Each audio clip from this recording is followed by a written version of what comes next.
반갑습니다. 최종원입니다. 오빠스넷에 터진 법인세 추징금 폭탄. 세무조사를 받았는데 폭탄을 넘겨받았다라는 겁니다. 어떻게 대응해야 될지 살펴보도록 하죠.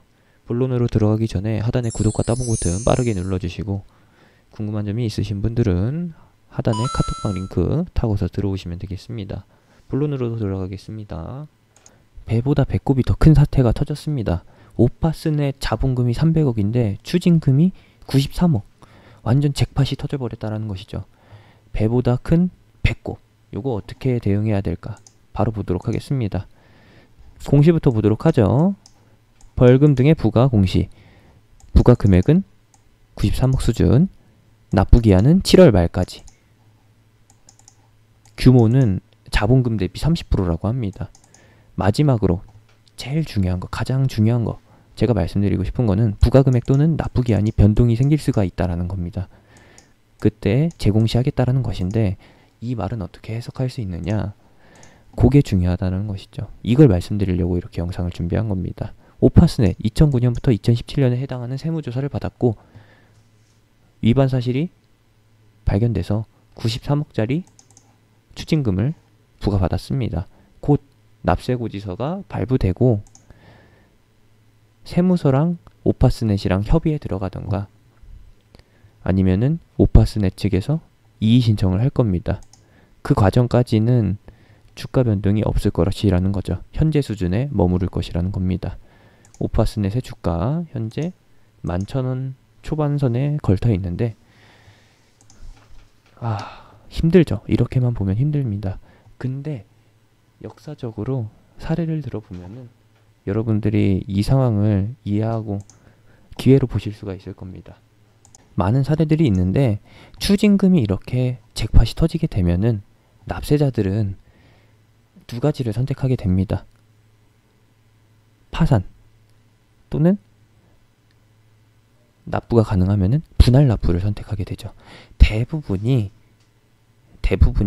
기존의 재산을 숨기고서 납세를 피하는 거기 때문에, 조세를 피하는 거기 때문에 파산은 선택을 못합니다. 왜? 기존에 가지고 있던 네 명의 자산들이 다 날아가기 때문에 그런 선택은 거의 없고요. 드물고, 보통은 추징금을 분할 납부하는 쪽으로 합의를 보게 됩니다. 개인 납세자도 그렇고 기업들도 마찬가지입니다. 똑같아요. 93억이에요. 이게 누구네 집 개 이름도 아니고 어마어마하게 크잖아요. 자본금이 300억인데 93억 일시불로 납부할 수 있을까요? 절대 불가능하다라는 것이죠. 그래서 이제 고지서가 발부가 되면은 합의에 들어갈 겁니다. 제가 말씀드리고 싶은 거 다시 한번 강조해드리지만, 일시불로 납부할 가능성은 0에 가깝다. 0이다라고 보시면 되겠고, 이제 합의 과정에서 오빠스넷의 상황을 참작해서 약간의 할인, 추징금 할인을 해주거나, 아니면은 납부 기간을 넉넉하게 주고서 분할 납부할 수 있게끔, 할부로 낼 수 있게끔 조치를 취해 줄 것이라고 봅니다. 분할 납부 가능성, 이게 120% 확실합니다. 안 되면은 설마 상장 폐지하겠어요? 너무 그렇게 걱정하실 필요는 없고요. 분명히 길은 열려 있다. 하지만 상황이 닥치면은 길이 안 보이는 게 개인 투자자들이기 때문에 제가 이렇게 영상을 준비한 것이죠. 주가 전망은 간단합니다. 최근에 보시게 되면은 10,000원을 기준으로 해서 어마어마한 변동성을 보이는 세 차례 구간이 있었어요. 지금 역시도 동일한 가격대, 같은 상황에 놓여 있다라는 것이죠.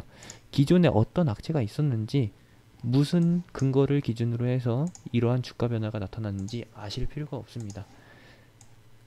이 10,000원대의 가격대에서 역사적인 변화가 일어나는 것은 확실하다라는 거, 그것만 알아주시면 된다라는 것이죠. 14,000원까지의 단번에 회복하는 그 흐름 기대하지 마시고요. 기준선 10,000원이죠. 10,000원을 기준으로 해서 공방이 펼쳐질 것이라는 거. 넉넉 잡아 보시면은 박스권의 중심 가격인 12,000원에서 11,000원까지 회복해 줄 수 있습니다. 어떻게 회복하냐? 지금 현재 수준에서 바로 V자 반등으로 회복해 주는 게 아니라 개인들의 그 공포 심리가 반영된 이후에 천천히 시간차를 두고서 반등해 줄 것이라는 거죠. 오늘 당장 신규 매수할 수 있는 그런 오퍼스넷이 아닙니다. 여유를 두고 지켜보자라는 것이죠. 뭐 그런 상황이 발생할 수는 있어요. 11,000원 초반대에서 12,000원까지 반등했다가 다시 재하락하면서 N자형 하락 패턴을 그리면서 심리선인 이제 10,000원, 10,000원 주가를 깰 수가 있습니다. 그렇게 볼 수도 있는 거예요. 첫 번째는 N자형 파동, 두 번째는 스트레이트로 다이렉트로 10,000원을 깬 후 횡보 기간을 거치고서 회복. 여기까지입니다.